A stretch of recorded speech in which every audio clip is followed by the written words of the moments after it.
for the visual system that will start this Wednesday. Next Sunday, I think so, Shaul will tell you exactly. Next Sunday there's no class. Yeah, next Sunday there's no class. Then there is, so basically it's Wednesday, Sunday, Wednesday, etc. Wednesday, Sunday, Wednesday. Yeah, and then I will prepare hopefully in advance the somatosensory part. I think this is the most intense part in terms of reading the visual system. And you should realize that much of the content you have to do at home because we simply don't have enough time. And particularly, we gave up one visual lecture because of the methods course. Because the following Sunday, the 30th, you're not going to have a class. You remember, it's going to be a marathon in the physiology lab, the demo. So the price you pay is that you have to do it yourself. Okay? So on the other hand, okay. just to make it easy, first of all, the reading materials on the site. Yes, everything is on the website already. I put it this morning. Right? So All the it's easy to chapters. see. And second of all, this is the most interesting section of the course. Absolutely. You've already gotten an introduction from Adi about pupil and retail and receptive fields and so on, so it will be easy to follow everything you read and everything we talk about. And it's exciting because we don't know anything about the brain except about the visual system. And so everybody is jealous of the visual system, and that's why they get very few sessions. I'll teach the first two, Udi will teach the second two. Questions? Yeah, not that we know much about the visual system, but there's a list of things that you should at least know. All these names mentioned here, they should mean something to you. Okay? So that's the minimum that we should be aware of. Just a general question. Yes. Why we know more about the visual system than any other? Because the eyes are the window to the soul. Is it the easiest? No, it's not the easiest. It's the most complicated, but we just know the most because people have been working on it more than on other senses. Okay, people think it's the most important. It's not, of course. Audition is much more important. A person who is deaf has a much harder time in society than a person who's blind. Okay, but people don't think that's true. Yes. Okay. The marathon of visual system starts Wednesday. Be prepared, please. Okay. Enjoy. See you Wednesday.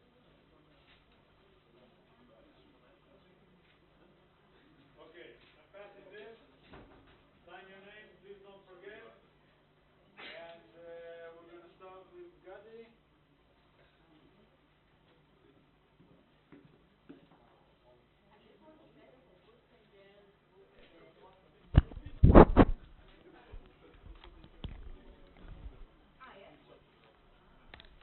I put the chapters of the visual system in the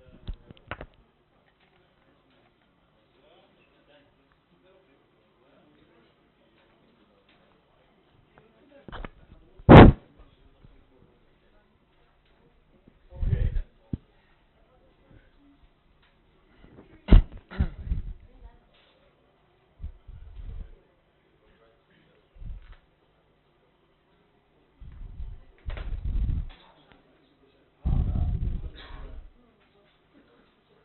Construction's ongoing.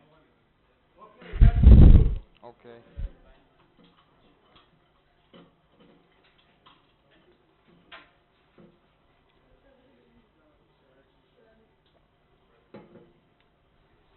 Okay. Start. You can start. My Your watch is ticking. watch will start to ring at 25 minutes. Okay. You're gonna give me. I have a watch. But you're gonna give me a sign or something, and I'm approaching. It's going to ring very hard. All right. So, but at 25, I have to stop, right? But you're not gonna give me any warning. I'll give you a 2-minute warning. Good. 3-minute warning. Okay. After. All right. So, okay. Hello, everybody. My name is Gadi. I'm gonna present a paper written by these people: Gia, Rochford, Chan, and Connors.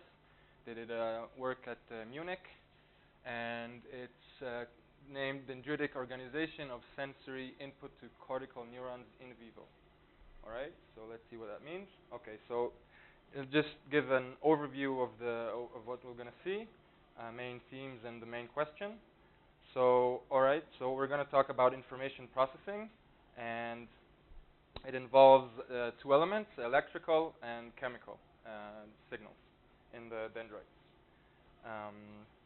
Second theme is we're going to look at the neural architecture, and it's going to be at several length scales, in the synaptic scale, and the dendritic scale, the whole neuron scale, and several neurons. We're going to see that neurons in the cortex are machines with inputs and outputs. They get inputs from the synapses, and their outputs are the firing patterns of spikes. And the main observation for this paper is that many sensory neurons in the cortex, especially the visual ones, have a preferred stimulus orientation. That means they respond to visual stimulus only of a specific orientation and not to all orientations. All right, so this brings us to the main question of the paper. How do these neurons acquire their orientation selectivity? That's maybe the most important question of the paper. All right, okay. So we'll just give right off the three possible models or explanations for how this can happen. All right. So the first model. All right. First, this is a drawing. Can you see it? Yeah. So this is the cell soma, the cell body. Each one of these branches is a dendrite, and each one of these dots is a synapse. So in the first model, it's weakly biased. It means that each synapse doesn't have its own very strong specific selectivity for orientation, but somehow they do sum up together to produce a bias in the entire cell. So each synapse is broadly tuned, but taken all together, the cell does have some kind of selectivity. That's one model. Second model is that each synapse does have on its own an orientation selectivity. Here we see on the side that each color represents the orientation that the synapse is selective to, and we see here that if we just follow the same dendrite, then all the synapses on the same dendrite have the same orientation selectivity. So all these are green, all these are orange, so forth. That's the second model. And the third model, again, each synapse is selective, but it's called a salt and pepper distribution.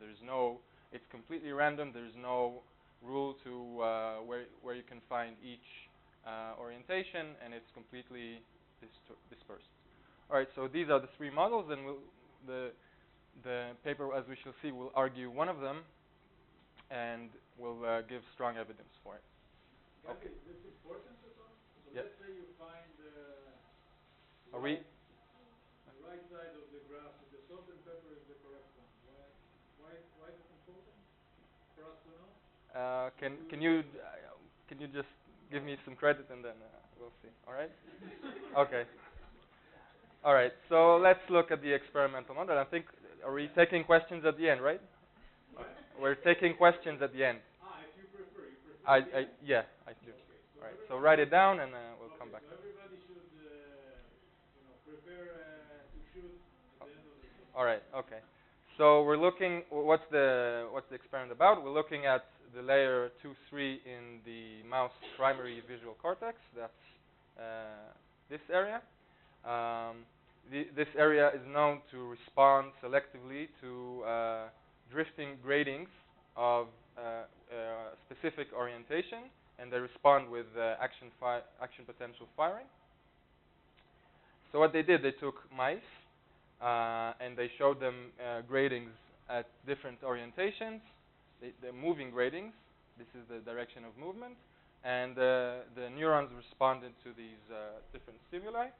And an important feature is that this was done in vivo in alive behaving mice, and this was quite a new thing because the kinds of measurements we will see in a moment were mostly made in slices in vitro, not in behaving mice.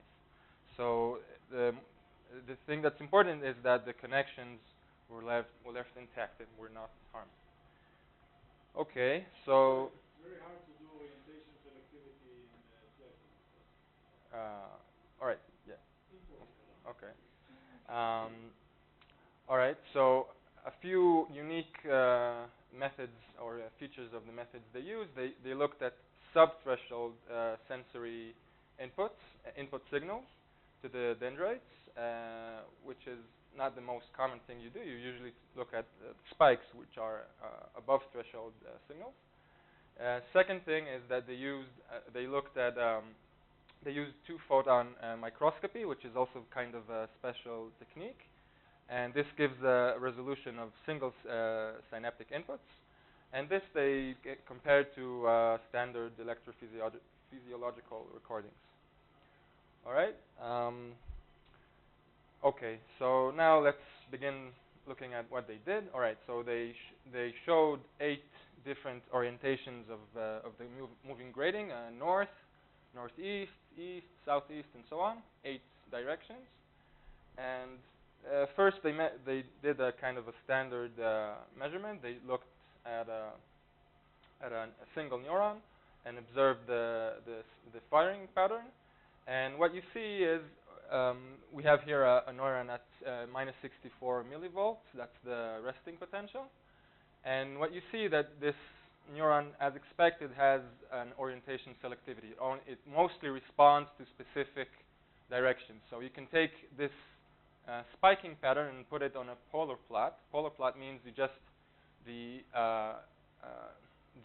angle coordinate is corresponding to the orientation here, and the radial component is the amplitude, or the number of spikes in this case, and it's normalized. So the maximum is at the radius of the circle, and everything is normalized with respect to it.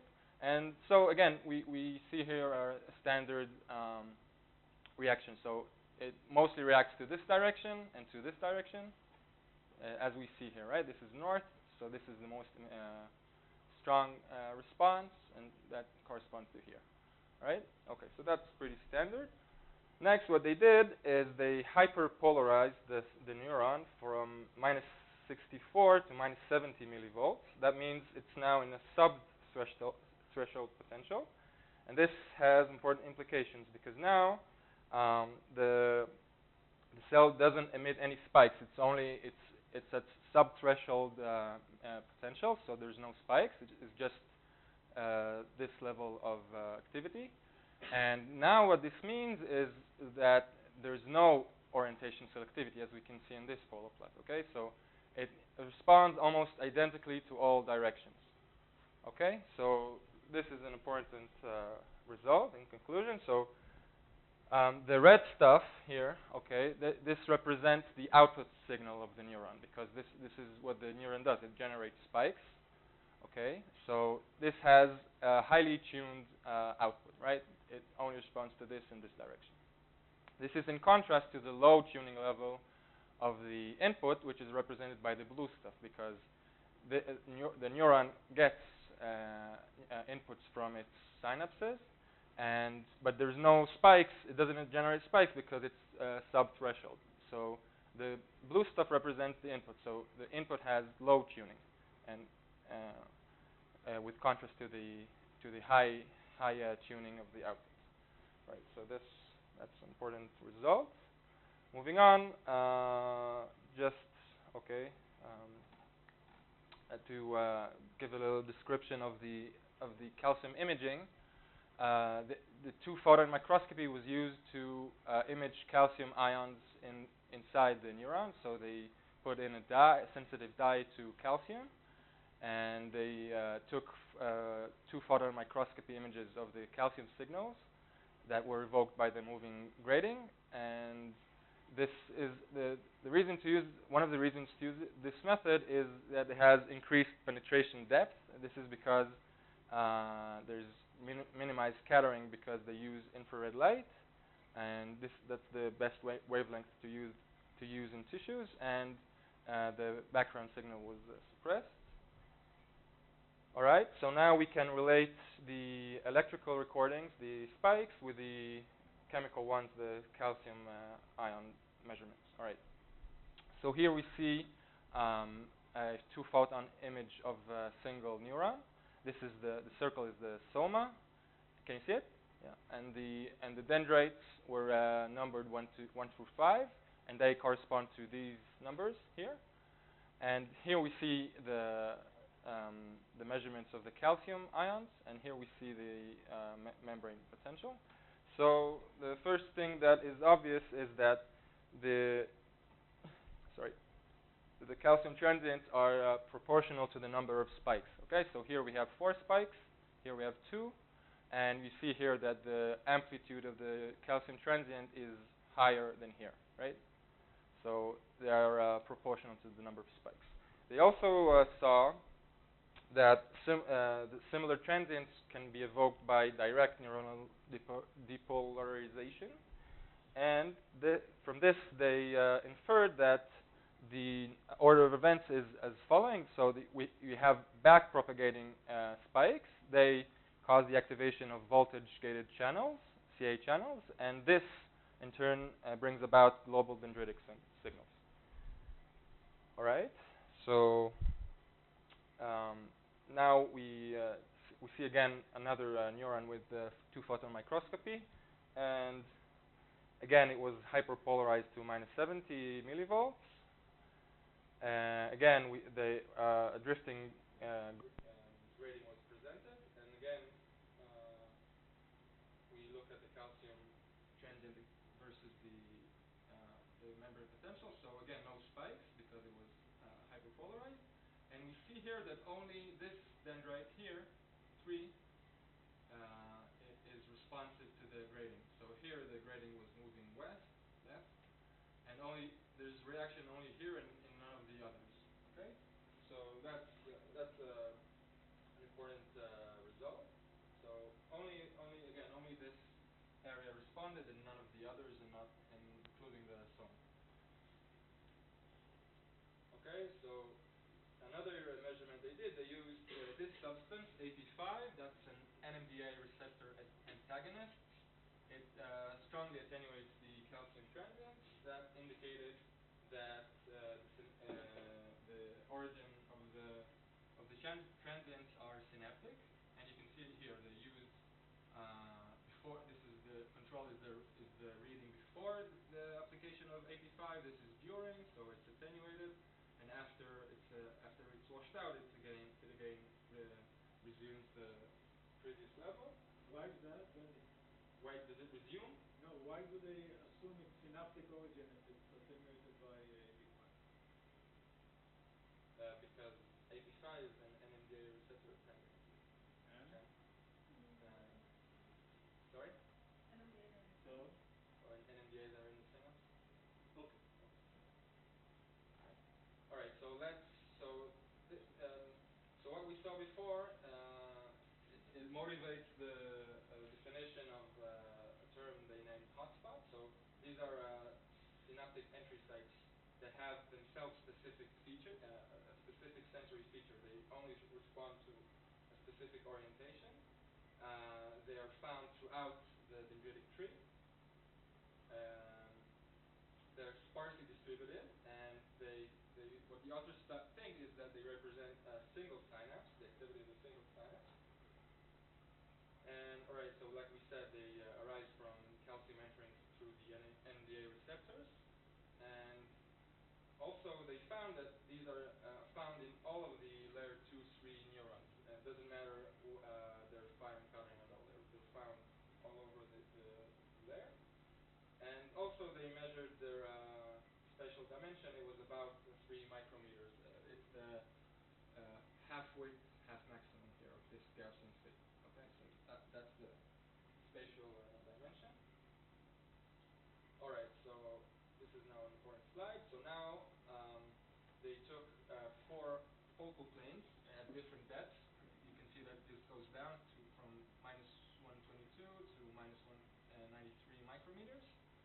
Can you see? You can almost not see it, right?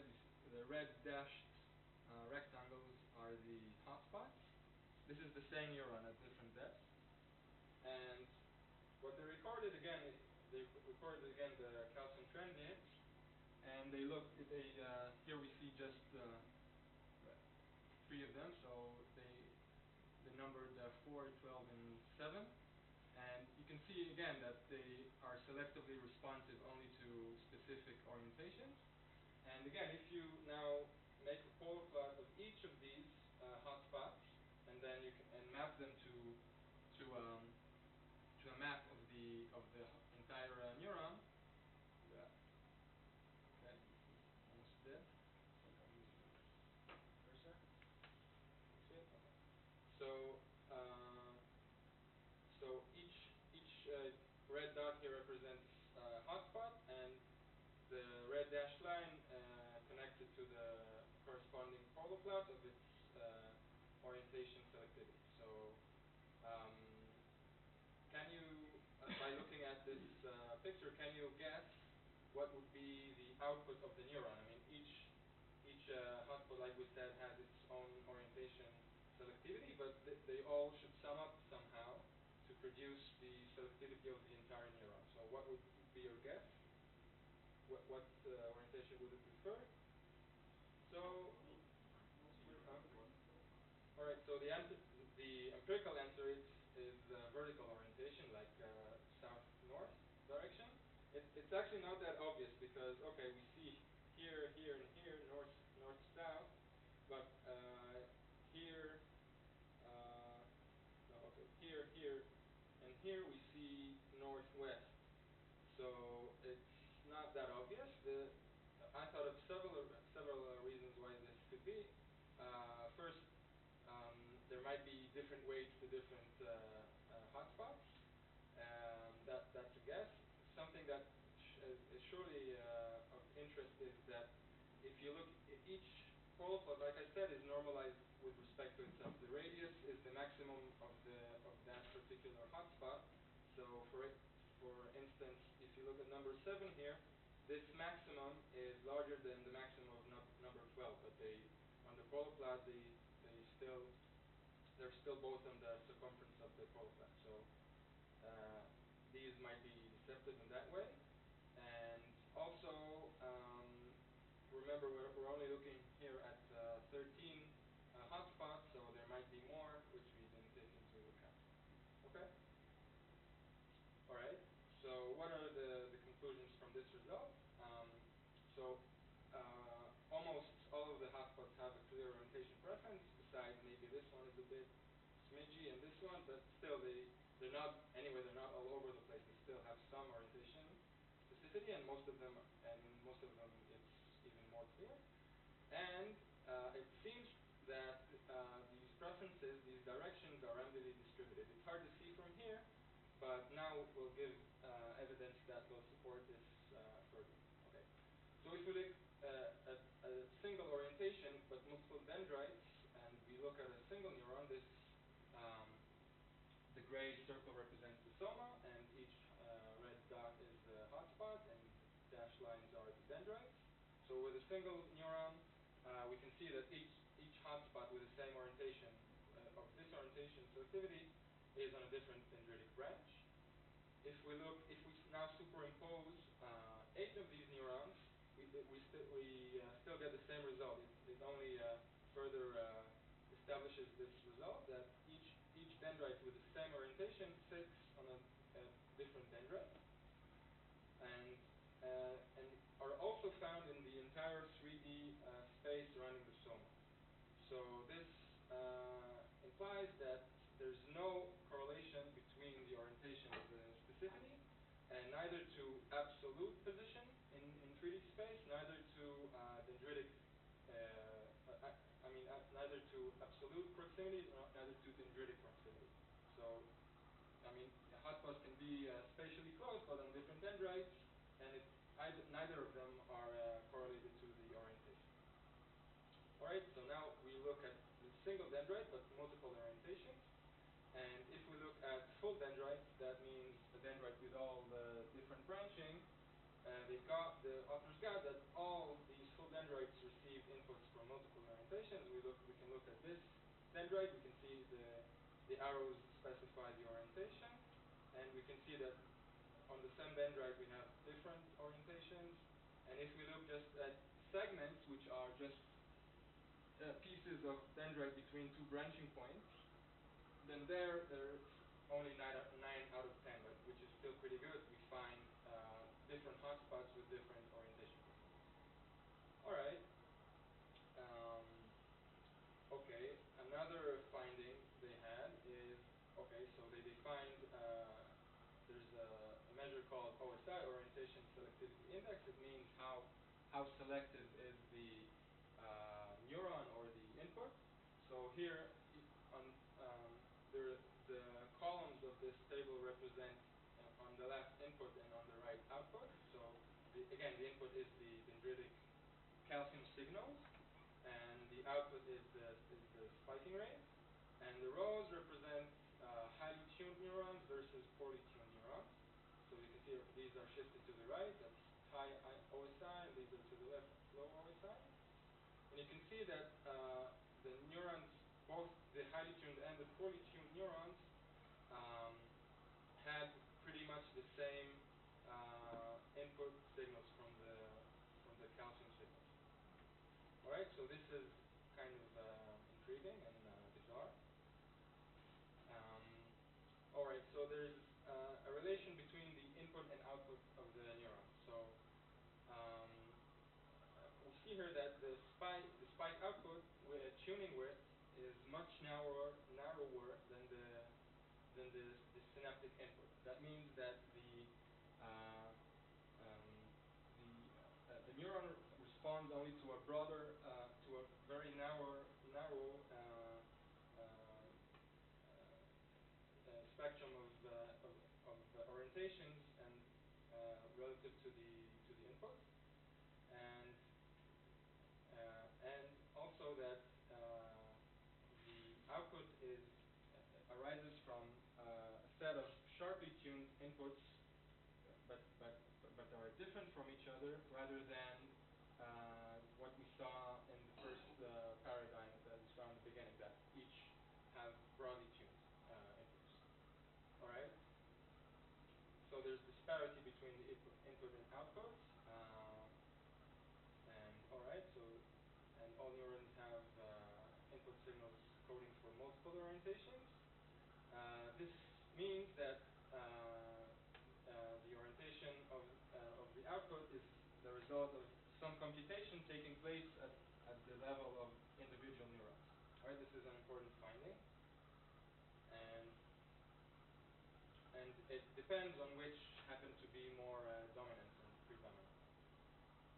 All right, let's go through this. All right, so let's go back to the original question. So we kind of ruled out this option, right? Because we saw that each synapse is finely oriented, finely tuned for orientation. So this is ruled out.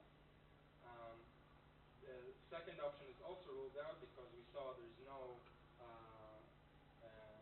rule in the location of the specific orientation. So we're left with this option, this salt and pepper option, where the inputs are somehow summed. They claim linearly to create the overall input of the neuron.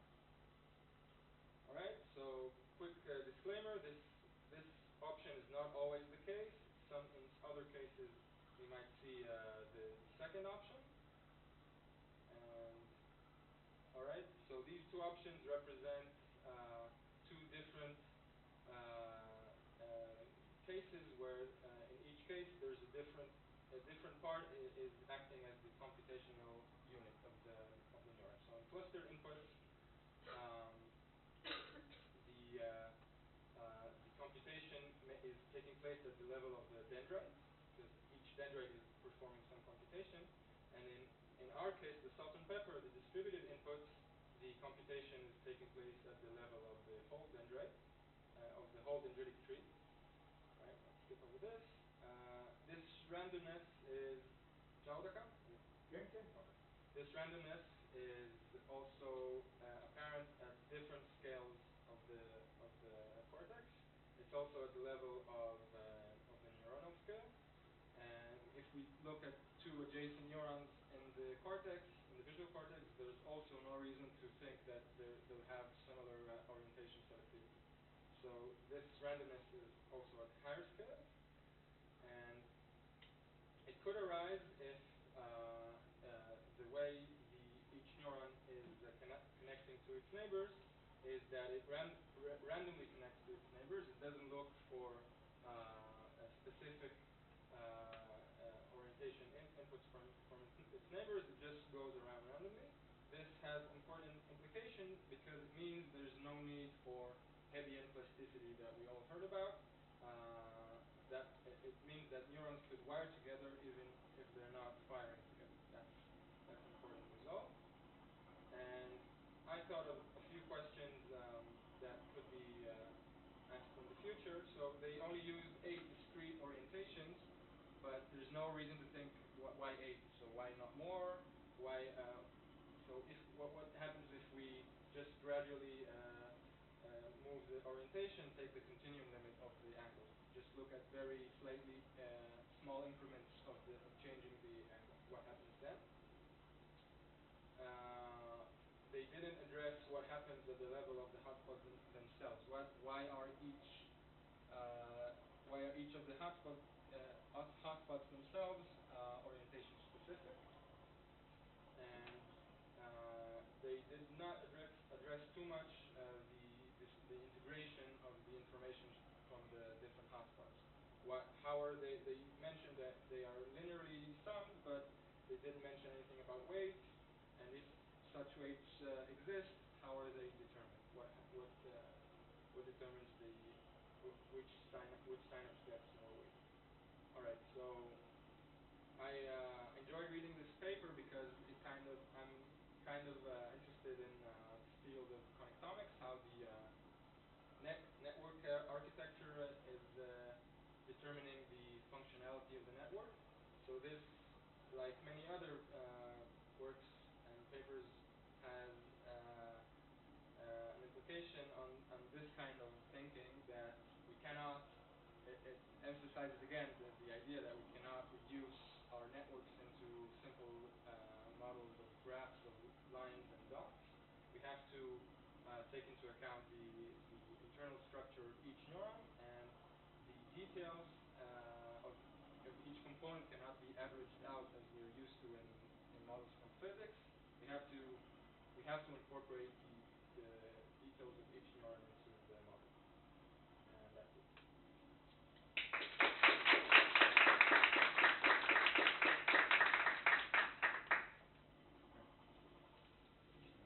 Bon.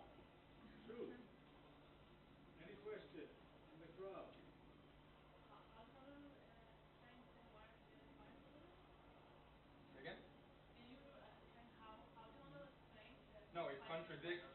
contradicts Hebbian learning because we see that this randomness that they saw in the synaptic level also occurs in the level of the neurons.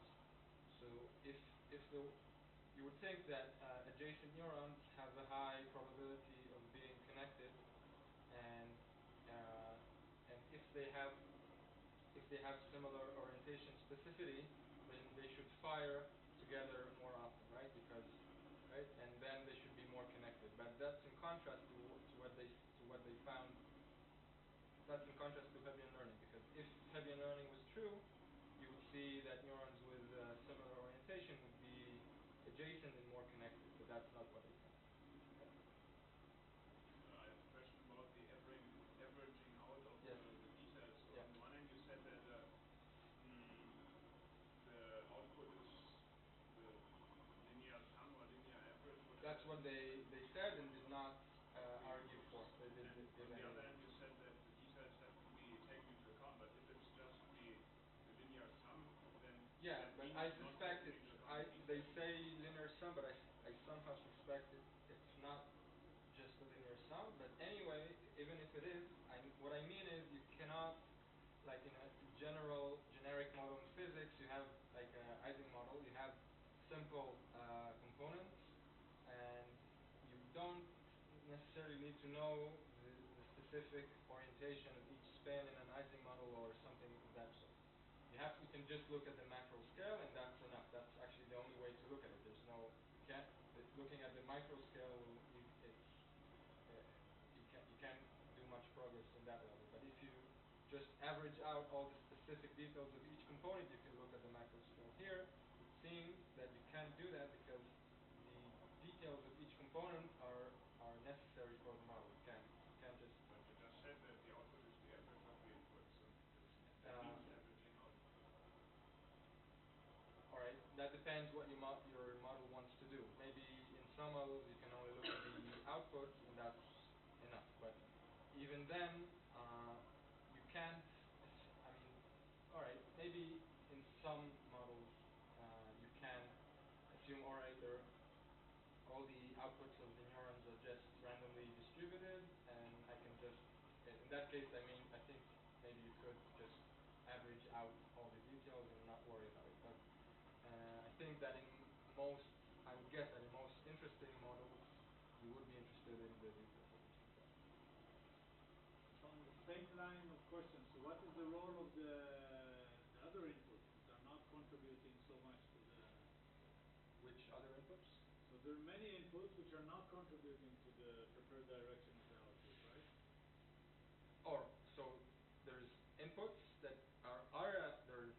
they're contributing to the summation, but in the end you throw them away because it's a similar question about Johannes. Okay, that's so what may be the role of these details? Let's say now you're really interested in the details, and you find that all the inputs are oriented all over.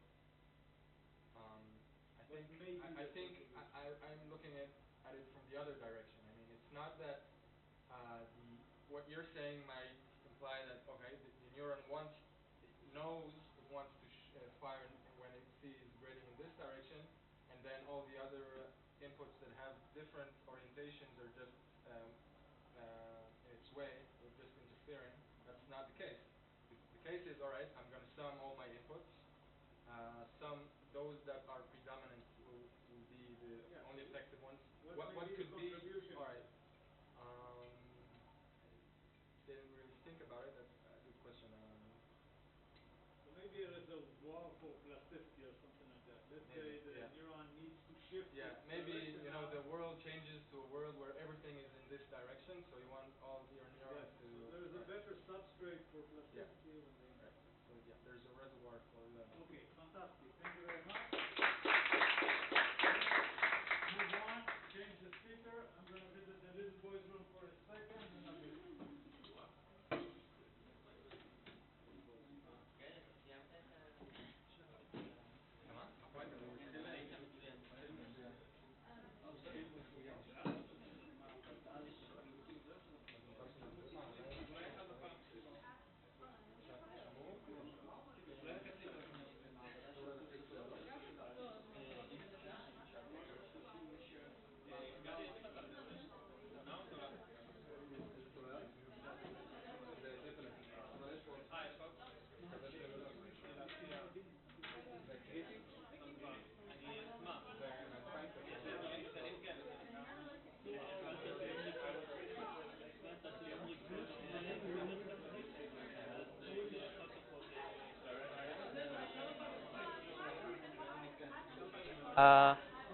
Hello.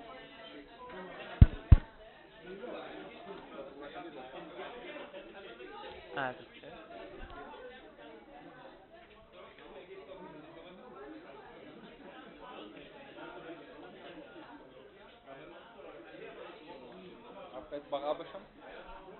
כן. זה וואו. יופי, תודה. כל הכבוד לך, גדי. אני שונא להיות לך. אתה רוצה את המים שלי? Another thing we should be aware is the technical issue here. This is really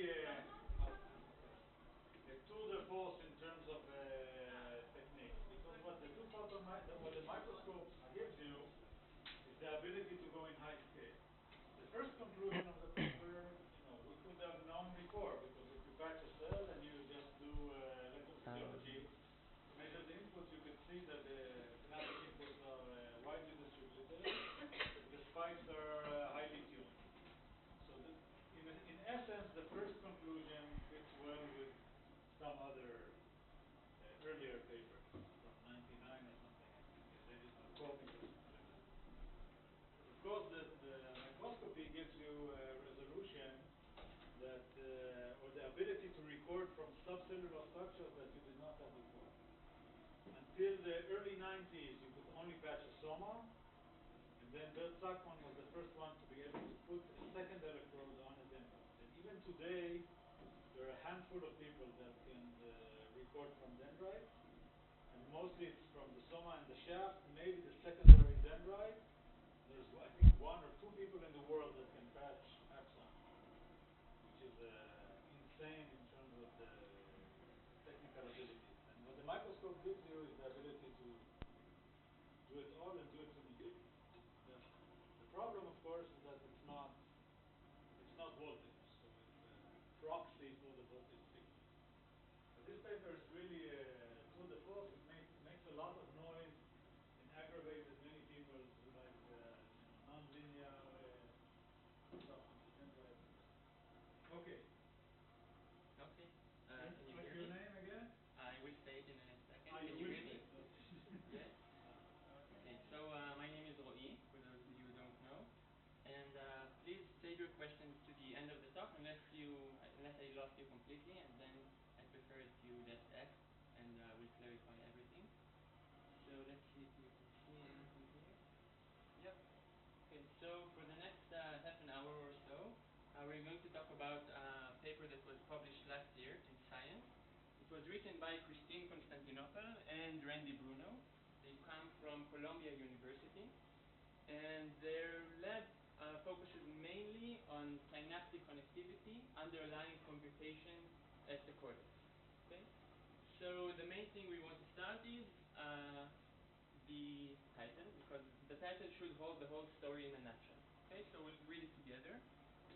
Deep cortical layers are activated directly by thalamus. Okay, you're supposed to be overwhelmed, but you don't really look amazed, most of you. So to appreciate why this paper was given this title, we'll start by introducing the main characters of our story. And the first character is the cortex. So what you see here is a mid-sagittal diagram of the rat's brain. This is the posterior end. This is the anterior end. Okay, so the rat is facing in my direction. And here in blue you can see the cerebral cortex. The cerebral cortex is the mammalian brain outermost region. And generally speaking, most researchers believe that in terms of high order processing, this is where magic happens.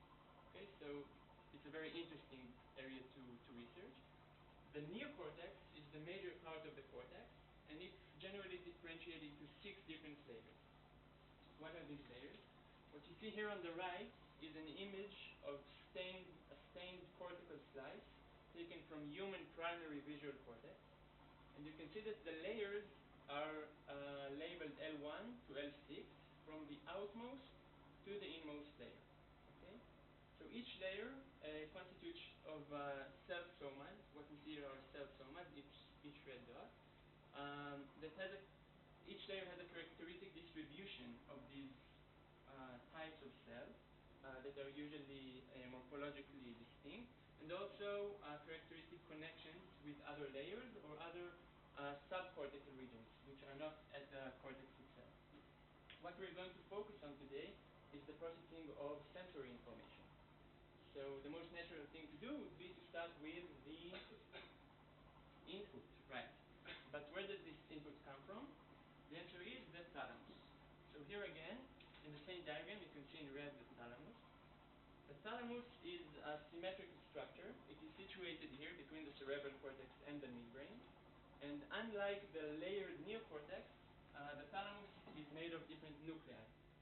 So every sensory system, except the olfactory system, has a certain nucleus at the thalamus. This nucleus receives information coming from the periphery and sends it to the appropriate cerebral cortex region, which is called the primary cortex for that specific modality that we're talking about.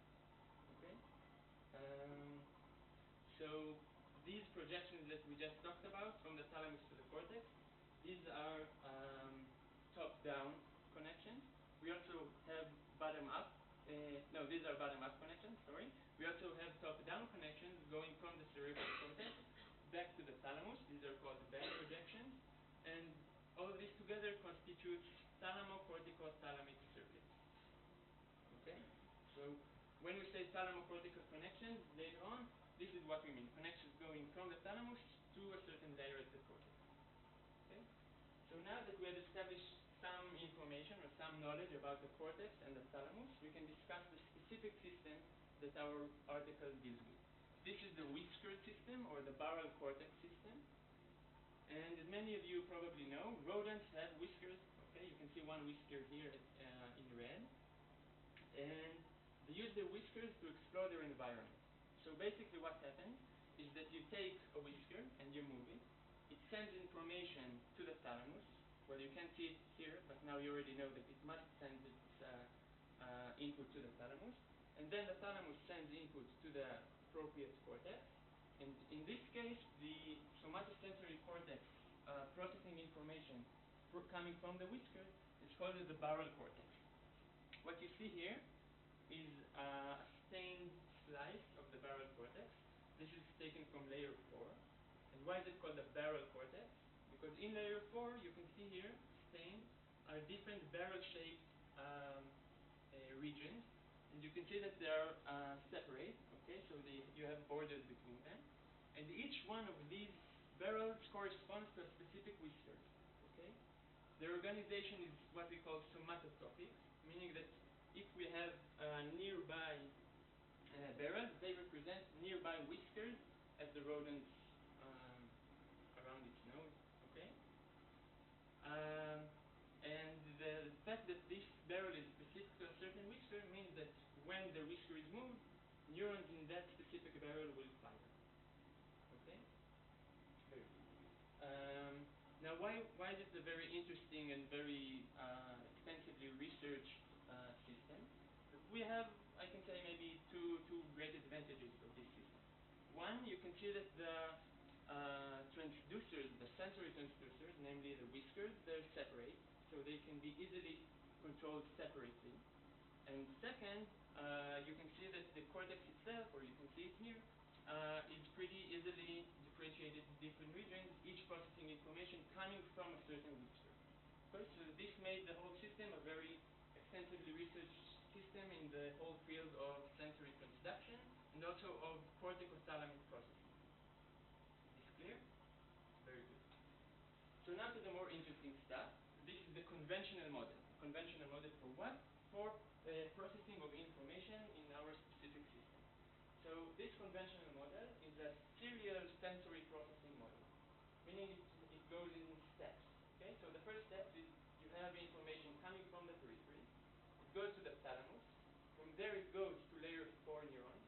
Layer 4 is called the input layer. Therefore, sends its information to layers 2 and 3. They send some of their information to other areas in the neocortex, but it's not really important for us. What's more important is that the processed information flows to layers 5 and 6, and layers 5 and 6 are the output layers. Okay, so they send output mainly to subcortical regions. So, like many other models, this model too has advantages and disadvantages. I think the most prominent advantage of this model is that it's very simple and elegant, right? However, it has the disadvantage of being completely wrong, or at least not entirely true. And why am I saying this? Because in recent years, researchers have found that there are synapses going from the thalamus to layer 5, okay? Maybe not as extensively as to layer 4, but still there are some. And until this paper was published, no one exactly knew what they were doing. Okay, so this is what we're trying to find out. We're asking if there is maybe another cortical processing pathway going from the thalamus to layer 5. And to put it more accurately, what Constantinople and Bruno asked is the following question. Do neurons in layers 5 and 6 integrate sensory information coming from two pathways? One, the conventional model pathway, an indirect layer 4, layer 2, 3, layer 5, 6 pathway, and the second pathway, a direct thalamocortical pathway, the one one marked here with a question. Okay, so the question is quite clear, right? To investigate this, what they did is the following experiment. They used 80 anesthetized rats. Okay, and the experimental paradigm was quite simple. It was based on stimulus and simultaneous recording. Okay, so the stimulus, of course, was a whisker deflection, meaning that you move the whisker at a certain velocity or at a certain direction, and the recordings were one of two kinds. Either they were LFP recordings, local field potential. Okay, that means that the electrode that they used penetrated the extracellular environment, and from there they could record the local field potential. Okay, this means that they could detect different spikes coming from a certain neuron. LFP is not spike. No, but looking at the LFP, you can detect spikes coming from nearby cells. You can differentiate the layers, which one comes from layer 4 maybe and things like that. But even in the same layer, at least this is what I understood from the article, at the same layer you can, if you're at a juxtasomal very close to a certain soma of a cell. Yeah, that's something else. Juxtasomal recording is something else. LFP is local field potential, the whole potential, and is used for measuring large activity from a large population of neurons. So now when I say LFP, please translate it to juxtasomal recording, meaning that you are very nearby a certain neuron and you can detect its spikes. You can't see the whole voltage as it evolves in time, but you can at least detect its spikes. Okay, and sometimes you can do on the same electrode, you can extract both the LFP and the single spike. Okay? But from the LFP, you cannot detect single. I of course knew it, and now you know it. Thank you. Okay? And we also had whole cell recordings, and in these recordings, the electrode penetrates the cell, and you can record the whole evolvement of voltage over time. Okay? And the first results I want to show you come from this kind of recording. There's a made-up result. Okay, they weren't in the article, but I just wanted to say what we might have expected had the conventional model been true. Okay, or at least some of it. Let's say we know the time of the stimulus. This is time 0, marked here in red, and we now record from 4 different neurons at different layers. And what we would expect to see is the voltage starting to rise first at the layer 4, only then at layers 2 and 3, and last but not least, layers 5 and 6. This is according to the conventional model. What we call it is the PSP, postsynaptic potential. So the postsynaptic potential onset latency.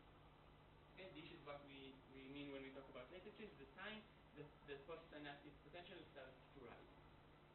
However, some recordings that they've done tell a whole different story.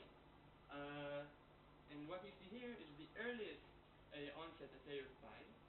Then the next onset is at layer 4, maybe layer 6, it's hard to tell from here. And only then layers 2 and 3. So you can see why this definitely contradicts our conventional model, right?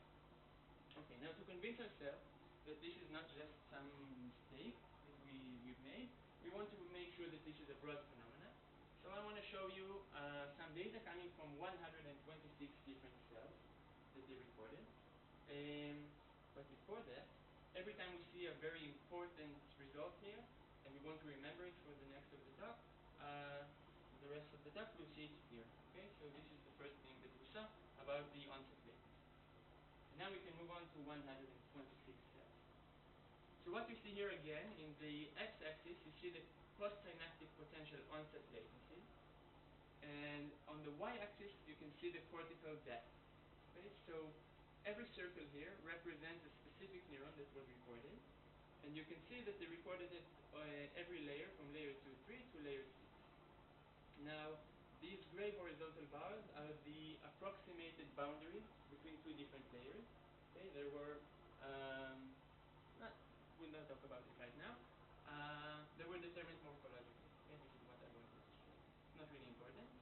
And what you see here are 2 very different kind of periods for onset latency. We have an early period, which is characteristic of layer 4 neurons, and a later period, which is characteristic of layers 2 and 3. Okay, so layer 4 neurons tend to have an early PSP onset latency, and layers 2-3 tend to have a late one. Now, looking at layer 5, which is our layer of interest, we can see that they have a broader range, okay, or a broader period of time for latencies. But are these onset latencies evenly distributed? What can we say about it? So to see the data a little more clearly, I want to show you what they did. This is the same data, almost, but this time they show it at the level of estimated probability for an onset latency at a specific time. So again, x-axis is the time of the postsynaptic potential onset latency, but this time the y-axis here is the normalized probability of having an onset at a specific time for a specific layer. So in blue you can see layer 4 neurons. They have the highest probability of having a very early onset latency. In orange you can see layers 2 and 3, which have a high probability of having a late onset latency. But what about layer 5? What can we say about the distribution of the layer 5 neurons? Yes, it has 2 peaks, exactly. So you can say it's a little maybe bimodal. And this goes very well with our assumption that there are 2 different pathways, right? One that is probably has a characteristic early PSP onset latency, and another one which has a late postsynaptic potential onset latency. Very nice, right? So we'll remember that too. And the next thing I want to show you is that because these evidence might be a little indirect,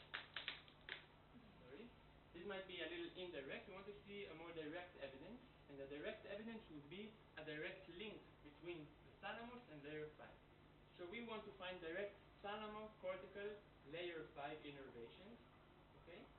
And to do this in vivo, remember we have to do this in vivo, Bruno and Constantinople used a method that was developed in 2006 by our same beloved Bruno and Sackman, the same Sackman that was mentioned here many times because he's a genius, obviously. And the method is the following. What they did is a lot of paired recordings between the cells that we suspect have a direct connection between them. And these recordings were made at pairs of cells. One is the thalamus, okay, the nucleus that's responsible for the whisker, the whole whisker system, and another one at layer 5 here. Now at the thalamus we had what we call juxtasomal, okay, here marked with LFP, juxtasomal recording, and at layer 5 here we have a whole cell recording. Okay. Now what would you expect to see? Now we start stimulating the whisker. You don't have to answer that, because down here you can see the whisker, how it responds. Okay, so not how it responds, what we do with it. We move it in a kind of a sinusoidal fashion. And what happens at the thalamus? At the specific thalamic cell, we can see that whenever the whisker is moved, specifically to a certain angle, we have like a period of many spikes. Okay, so we see it one time here and one time here. This is very beautiful and elegant, but when we go to the cortical level, it looks like a terrible mess, right? You can't look at this data and then with your eyes tell me, oh right, every time there is a spike at the thalamus, I see that there is a slight postsynaptic potential at the cortical level, right? So you have to find a way to overcome this problem. And what they did is basically averaging. They took spikes at the thalamus, and for every spike they took 200 milliseconds before that and after that. And the question? And what they did is they averaged the response of the cortical cell over many, many trials, and that average looks like that, okay?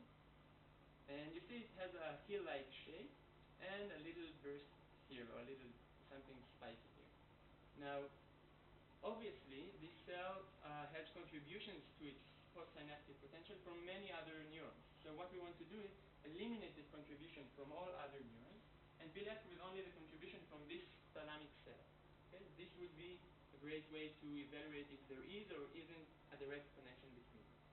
So they evaluated the contribution coming from all other cells. I don't think we'll have time to say how, but if we do, I'll do it later because we have another slide for that. And then subtracting the real average from the estimated average of the contribution of all other cells, what we get is this very beautiful line that is like a plateau that a little bit after time 0, which is the time of the stimulus. Here the stimulus, remember, is the spike coming from the thalamic cell. We have a little PSP rise here. Okay, so this is a way for us to detect that there is a direct connection between this cell at the thalamus and the cell at the cortical level. This case, a layer 5 cell. And also we can say something about its strength. Is it a strong synapse? Is it a weak synapse? Does it contribute a lot to the postsynaptic potential or not? Okay, so they did this and they actually found several connections, direct connections between the thalamus and layer 5. And this is very beautiful. So now that we know, yes, the question, please. 5 minutes. Okay, great. So now that we know that there are such connections, what we want to do is to try and isolate the contribution of this direct thalamocortical layer 5 connection from all other contributions that we have. Because obviously, if there is something correct about the conventional model, we would have two kinds of contributions. One coming from the indirect layer 4, layer 2, 3, layer 5 pathway, and one coming from the direct thalamocortical layer 5 connection. Okay? So to do this, obviously we have to eliminate all contributions coming from layer 4. And what they did is they used a drug called lidocaine, which is a blocker of sodium channels, and they injected it here at the specific barrel that they're interested in. And doing this, they silenced everything that came, or every neural activity at that barrel, and it's racemic. Okay?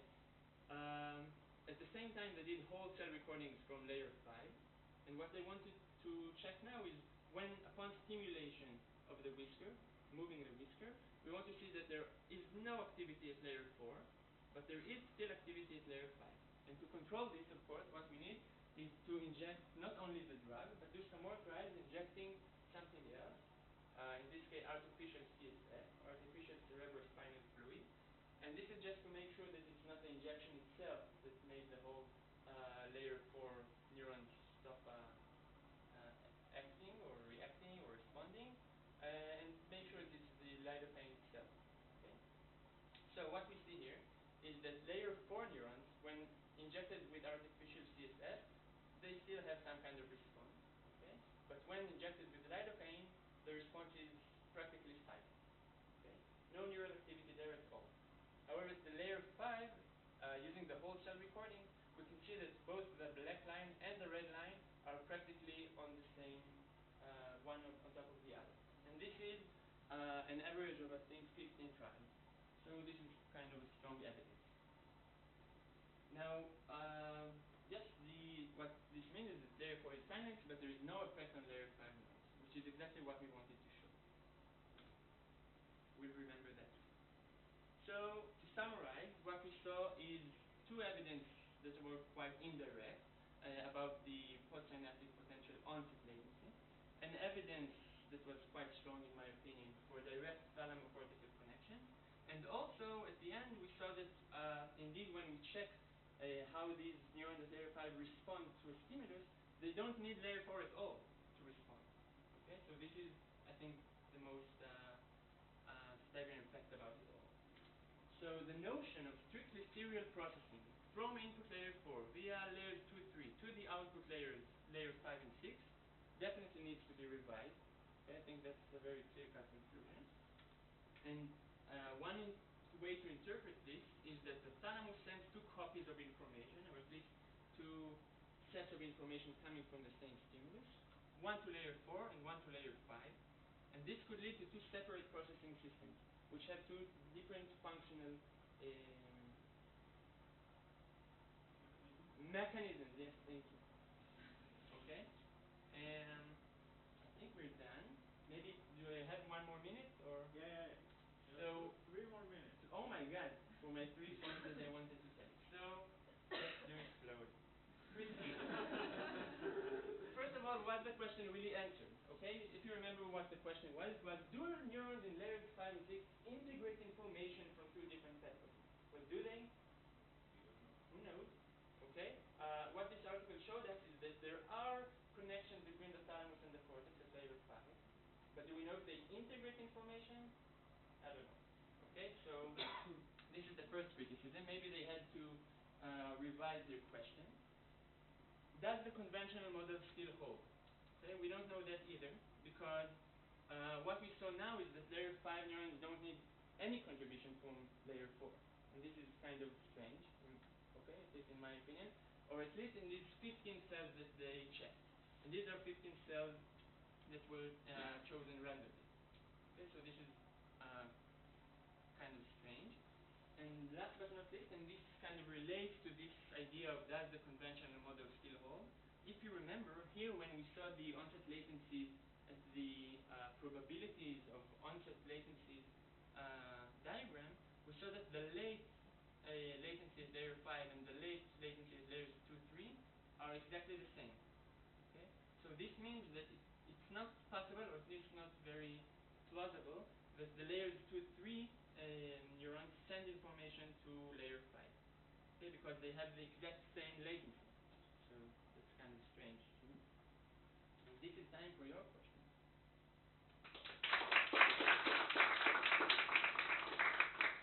So,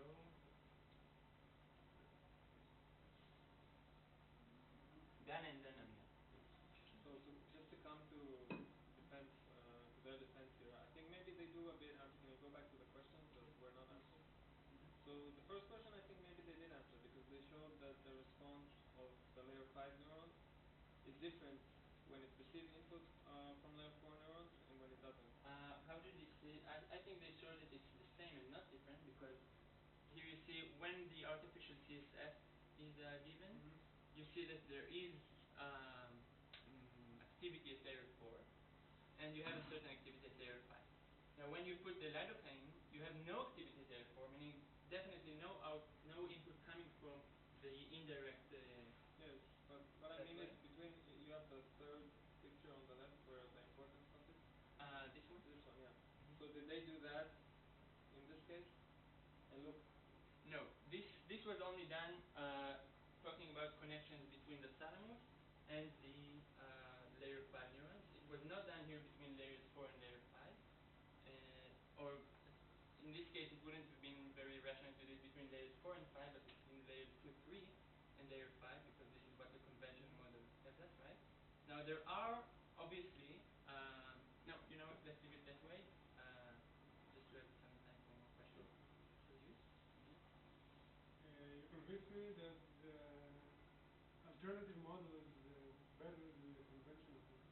But what are the evidences that the conventional model is true? Okay, so first of all, I'm not sure if I really convinced you. At least I convinced you about the second part of the new model, right? Because the new model consists of the old one and another direct connection. And I think we have mostly evidence for the second direct connection. About the first, the conventional model and evidence for that,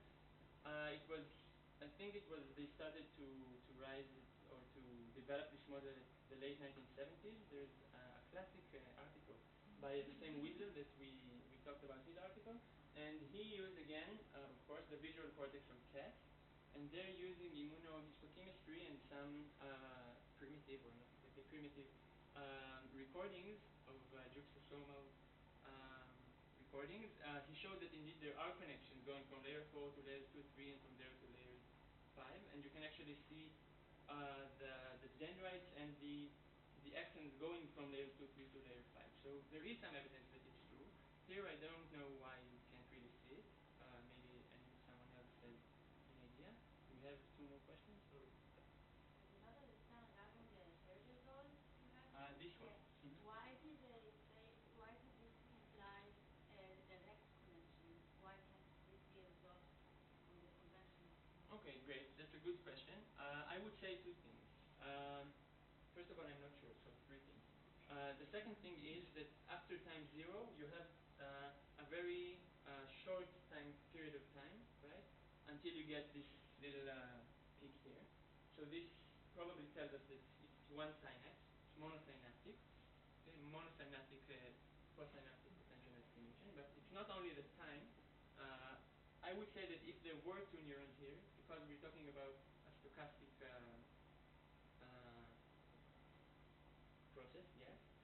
If there was another synapse between them, what we would have needed is for the second neuron, so the interneuron between them, to fire, okay, in order for this specific postsynaptic potential to rise. Okay, so because starting is kind of a stochastic process, you wouldn't have expected it to average so beautifully here. You would expect it to be sometimes here and sometimes here and sometimes here. So I think this could answer the question. Adi? Yeah, so all of the neurons show this, so when you go to the last slide. So do some neurons show both pathways, input from both pathways, or only one pathway? That's a great question. I'm afraid I don't know the answer. These are 15 cells that I can tell you for sure. My guess is that they did found some neurons that can show two different the different pathways, which could lead to an answer about does the conventional model still hold. I'm just not sure about it, so I don't want to answer. Okay, we're short on time. Thank you very much. 10 minutes break, and we come back. Please be back on time so I don't have to take time Yes. from your life afterwards. Exactly. So 10 minutes, 1:21, we start. Although I know that nobody has The a Gadi time. ורועי, spot on. כל הכבוד.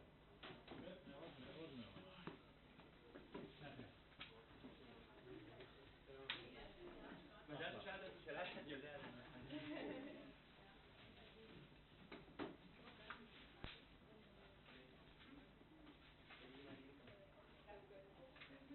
דף אצלי. כן.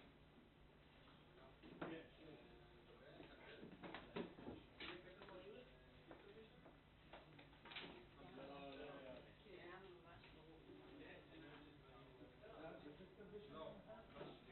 כאילו המדהים הוא המסמך המכשיר, ומה שמסתכלים באינטרנט הוא השקשוקה. למה? יש לי את הפרטים ששמתי לכם שמת במודל? שמתי במודל את הפרטים. גם הדף הזה יש במודל, ולדעתי...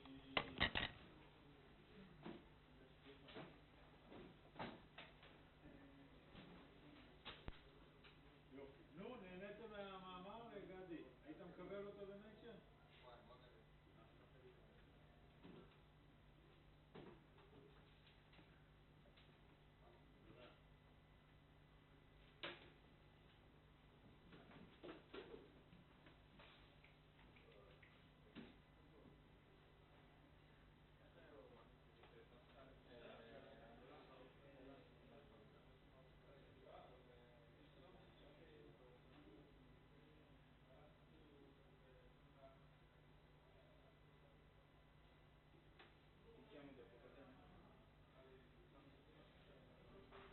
תודה. guadagno difficile per uno di questo. טובה בדרך,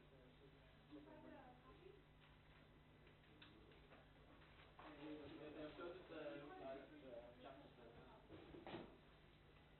Free. Never finished.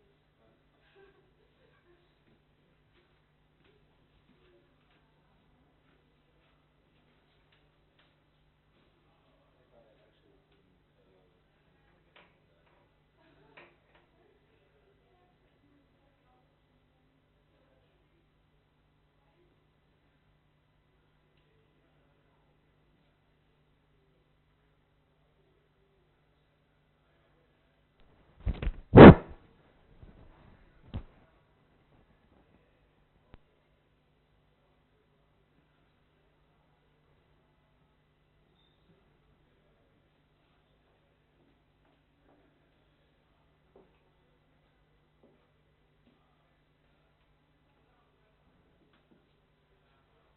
מכירה את הדבר הזה?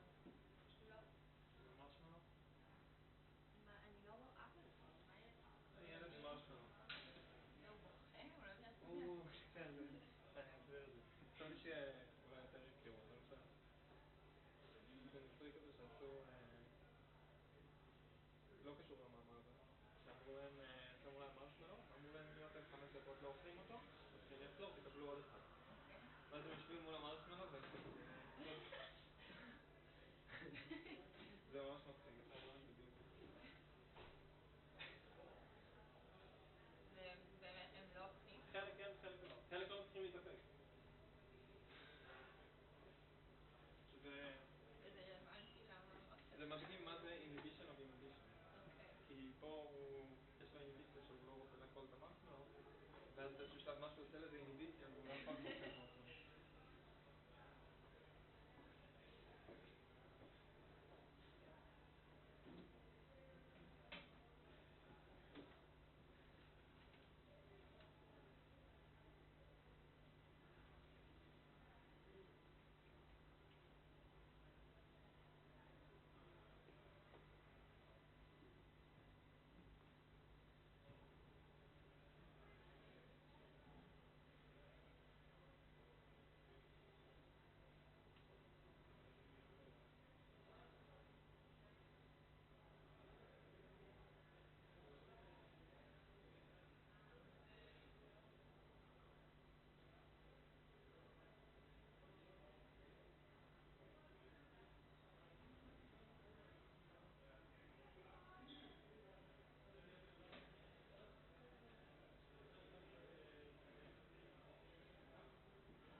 כאילו להגיד, אוקיי, זה כאילו חיפש, אוקיי, בוא נדלג עליו, בוא נדלג עליו. Yeah, skip this. No, not, no, we won't. We'll just skip this. Okay, and so we'll just skip this. מה? אני גם חושב, אבל...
Green, you noticed that you had some really skip it today?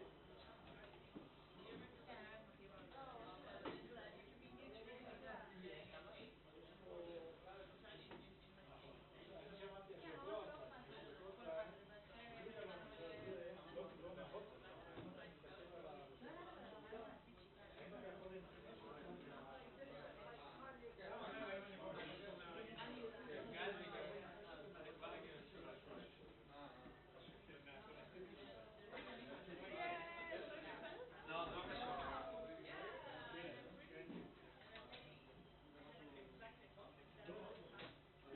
זה למעשה כן, זה אחד מהתמיד, אבל מה שאני רוצה לומר זה שעדיין שאלה שהיא לא אינסטואלת, אבל היא מקיפה לא מעט,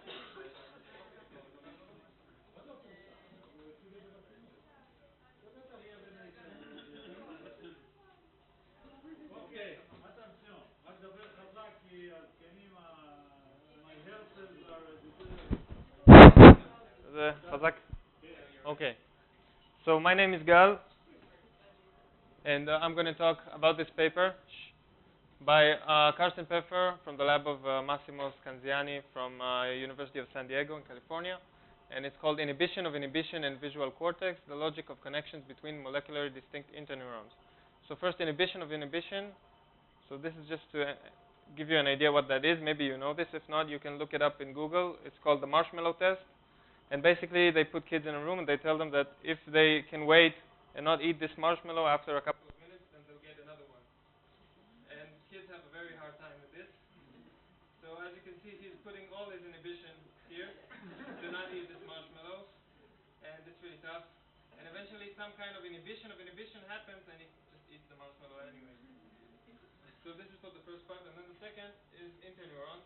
So interneurons are inhibitory neurons in the cortex.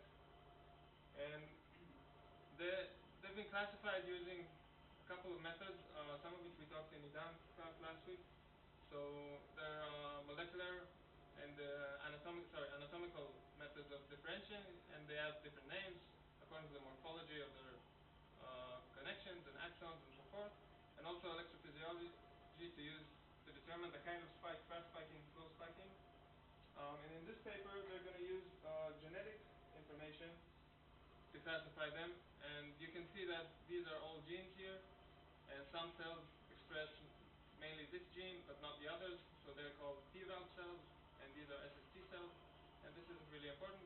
And you can see here how much, for example, this cell expresses P-valve 99% of the time. These are markers for GABA, which is the neurotransmitter for inhibition. So all inhibitory neurons that we're going to look express these.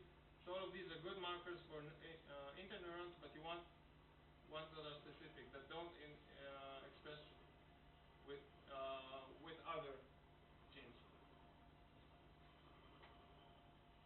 So what they're going to do here is they're going to define a genetic population of interneurons, which genes correspond to which populations, and then once they have these populations, they want to ask, are these populations, do they tell us anything?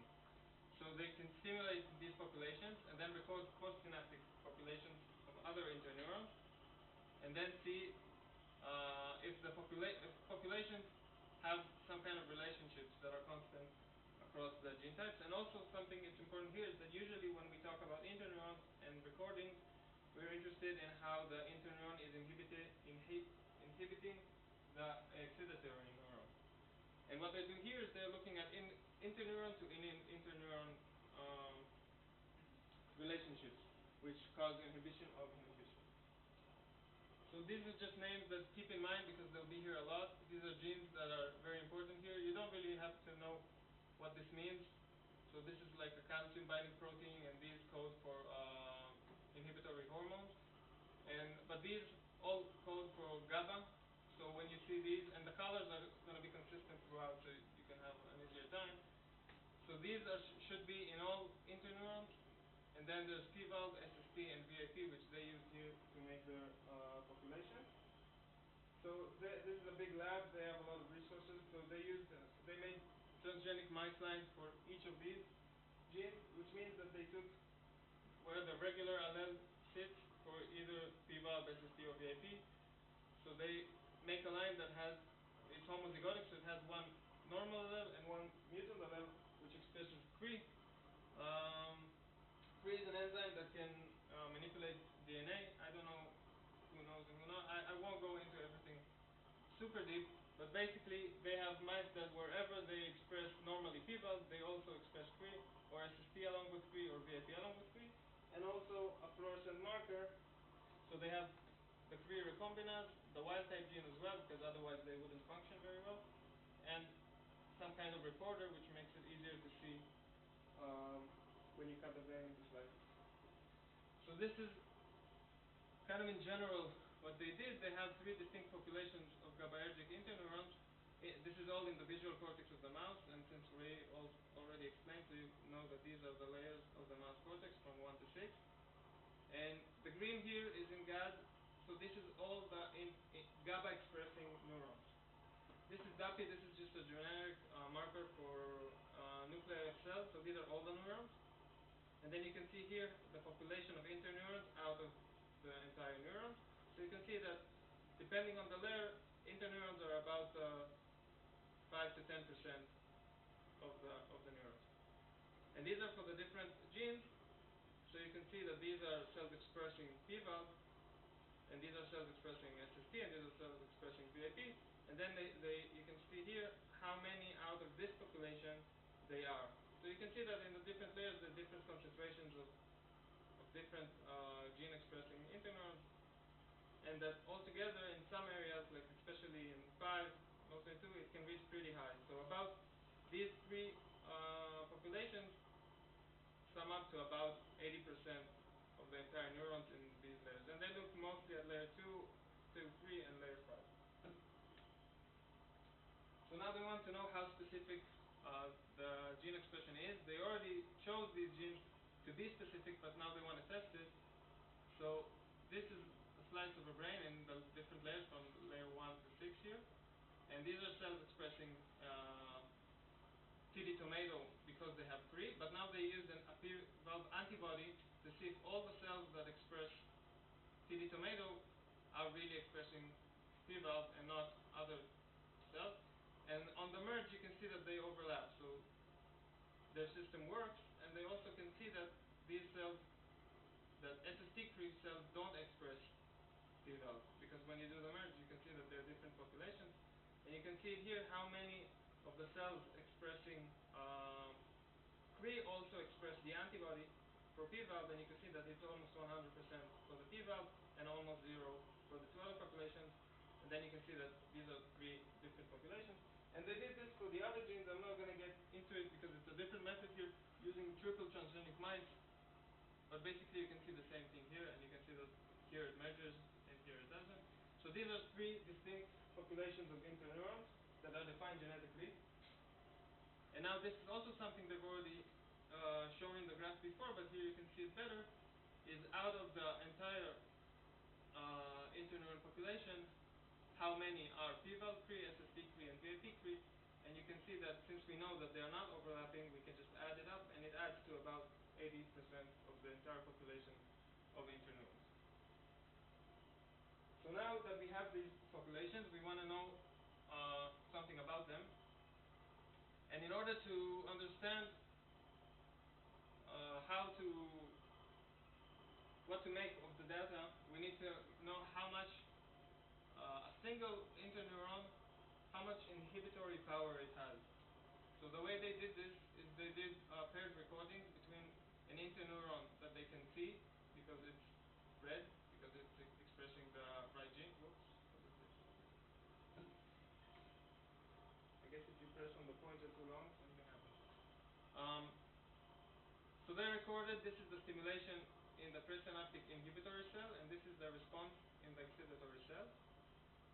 And from this they could calculate, because they also know what is the probability of this cell being connected to this cell, because they did it multiple times and sometimes it's not connected, because they just choose a red cell and then record from the excitatory cell that is nearby.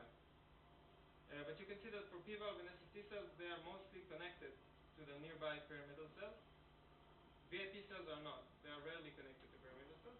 But from this they can deduce what they call IMC, which is the individual contribution of this neuron to an inhibition.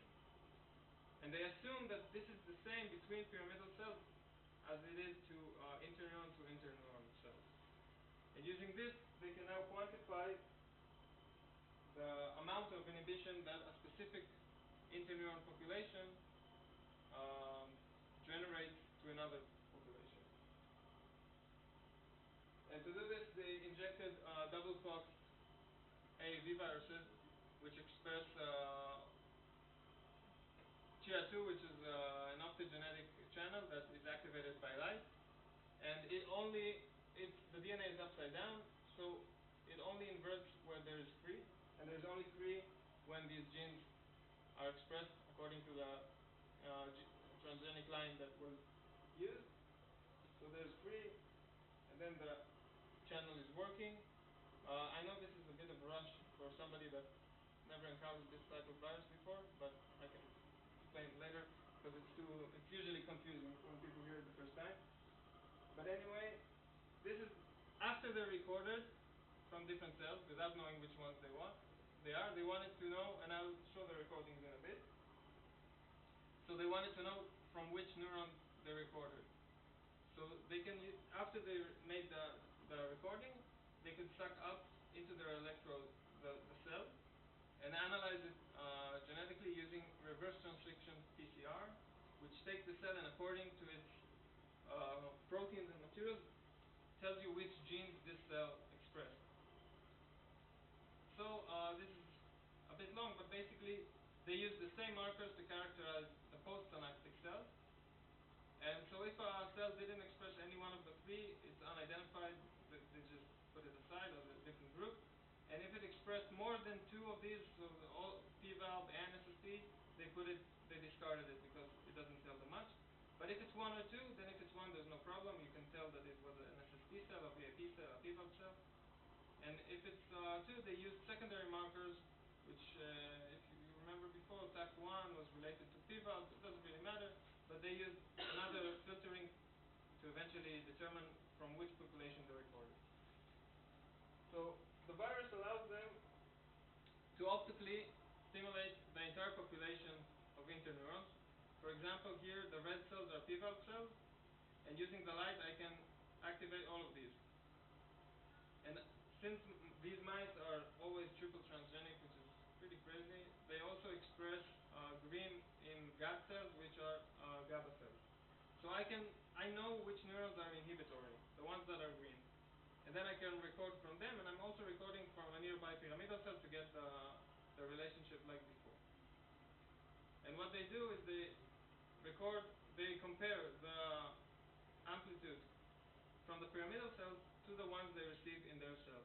And what you see here is according to the different populations of postsynaptic cells. So this cell, if it turned out to be a P valve cell, you can see that it has similar response to the pyramidal cell. But these, if it was an SST cell, most of them were quiet. And they can plot here this is the current, actually it's the charge, but it's not really important now. So the current of the response in the pyramidal cell compared to the interneuron that they're recording from. And if it's something like this, means that it's the same. So you can see that pyramidal cells and P valve cells received about the same inhibition, but SST cells received a lot less from P valve cells. No, I missed it. You said the pyramidal cells? C. What do I see in C? What is C? This is the IPSQ. It's the inhibitory postsynaptic charge that the pyramidal cell receives compared to the one that the P valve cell receives, a postsynaptic one. And you can see that they are comparable for presynaptic P valve cells. So the conclusion from this graph is parvalbumin positive cells send the same amount of inhibition onto pyramidal cells and other to themselves. And other parvalbumin. Yeah, I'm going to reach that in the next slide. So the INC is just a normalized way of saying how much inhibitory power these cells send, and these are the different populations. So you can see that P valve cells inhibit mostly themselves compared to pyramidal cells, and not so much other populations. So how much would it be for a pyramidal cell on the y-axis here? So because you can see it here, the pyramidal cells respond pretty much the same as much as the P valve cells. So it would be about the same. And this is also what they used in other graphs to normalize. So they use the P valve response, and the pyramidal response is pretty much the same.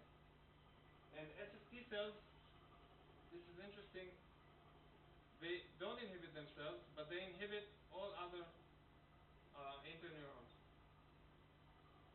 And the last group, the VIP cells, inhibit only the SST cells, but not the other groups. And something interesting about the VIP cells is that, if you remember, the probability of them being connected to a pyramidal cell was very low. And indeed, they don't inhibit pyramidal cells nearly as much. You can see this is the response in the pyramidal cells. So the response in the SST cells is a lot larger than this. So the main function of these cells, apparently, is to inhibit SST cells. And then they wanted to verify this, because this has all kinds of assumptions that are not necessarily true, like that the power of inhibition from an interneuron to a pyramidal cell is the same as between two interneurons. So they did pair recordings according to the interesting pairs that they found. So that is P valve to P valve, SST to P valve, and VIP to SST. And they received very similar results. It's a bit hard to see here because this is normalized according to P valve to P valve, but you can see that the amount of inhibition between P valve to P valve is about the same as they received from their non-paired recordings using the optogenetics. I don't know if to get into this because it's just mathematics, and eventually it comes out very similar. But these graphs are normalized according to this. So the number here is a bit lower than it should be. I don't know if that's easy. So just to conclude, P-valve, SST, and VIP expressing cells constitute non-overlapping populations which together make up about 80% of the GABAergic interneuron population in mouse visual cortex. And inside these populations, P-valve cells mostly inhibit each other but not the other groups. SST cells inhibit all cells but not other SST cells. And VIP cells inhibit mostly SST cells. And this about sums it up. You can see that the P-valve are mostly self-inhibitory, but they also inhibit pyramidal cells.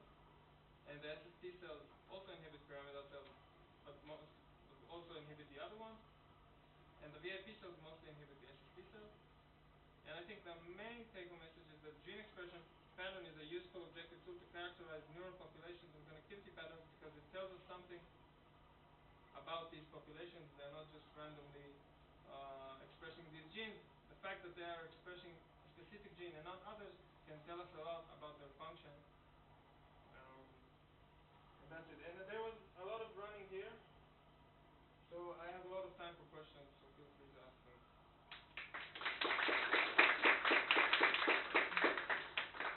Yeah. What made them take specifically those genes? I guess there was a lot of background, or was it something very specific? Yeah, so first there's a lot in the literature about these genes. Some of them are known to be genes that express by inhibitory cells. And also they did this gene analysis, and you can see here, these are all genes that are expressing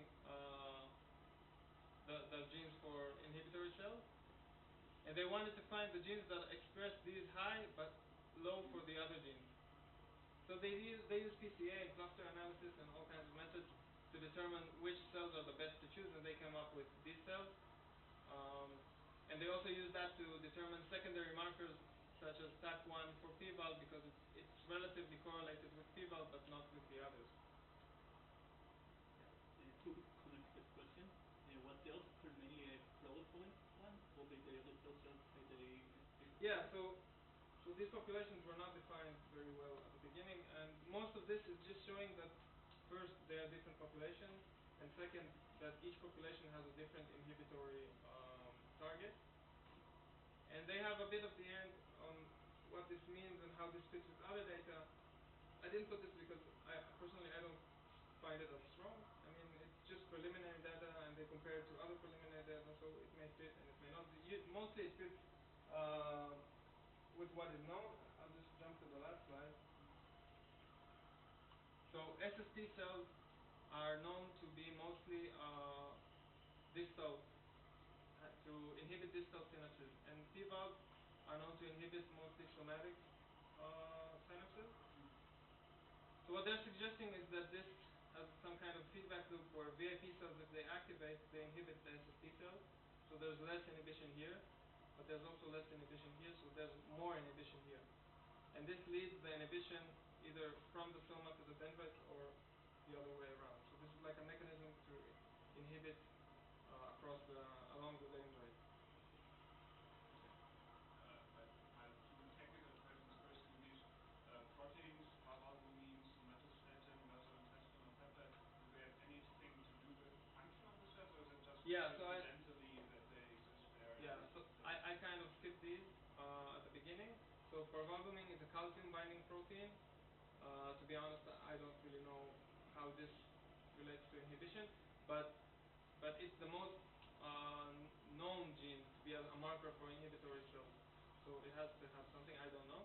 And the other two, VIP and SST, are hormones which have a lot of inhibitory functions in other places in the body. They can lower the heart rate or the contraction of muscles. So they have an inhibitory sense to them. The short answer for you, Johannes, is no. They are used as markers.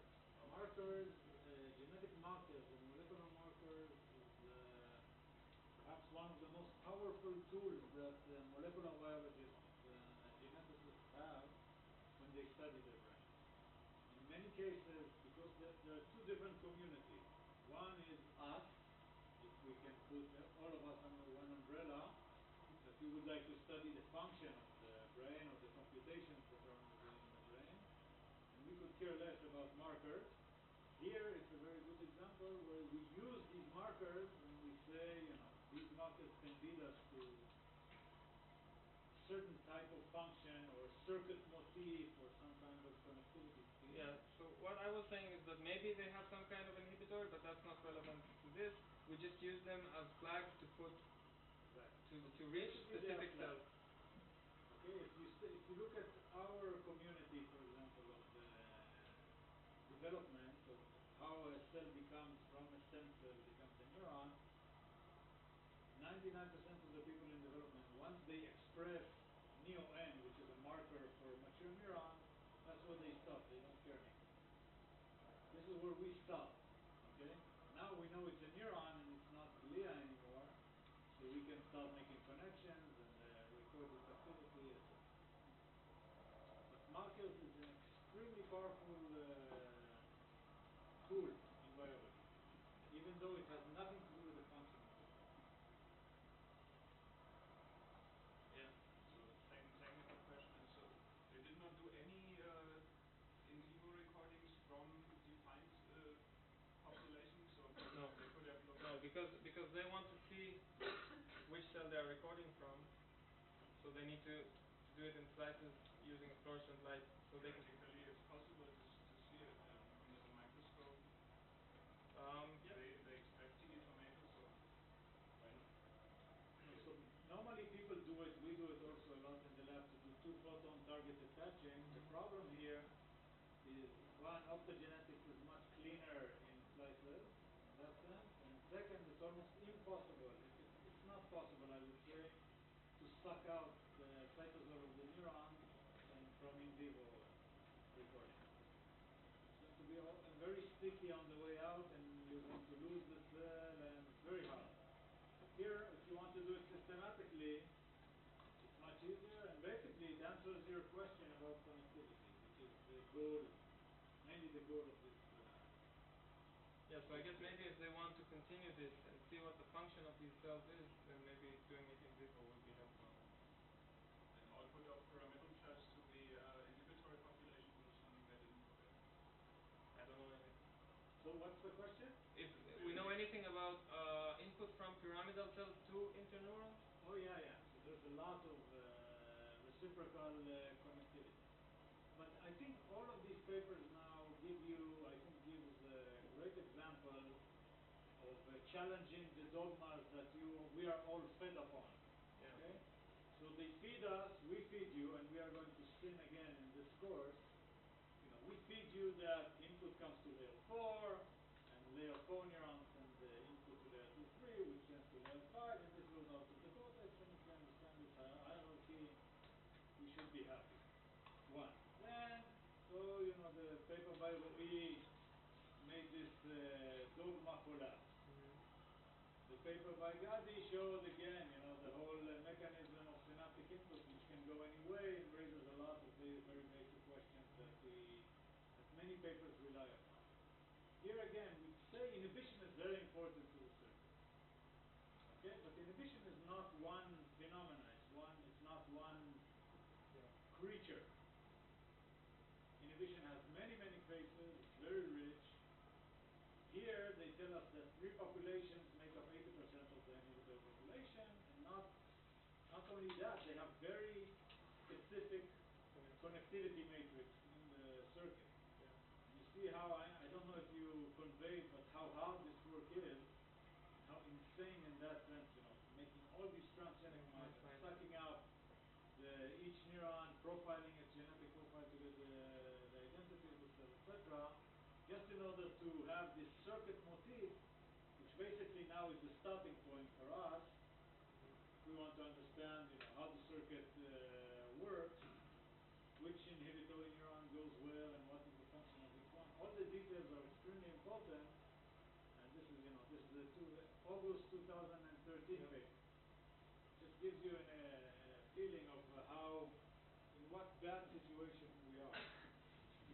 We call this job security. For us and for you. We will have enough work for our life. Okay, thank you. More questions? Nothing. Okay, let's thank all the speakers. Remember, you are switching gears.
Charlie.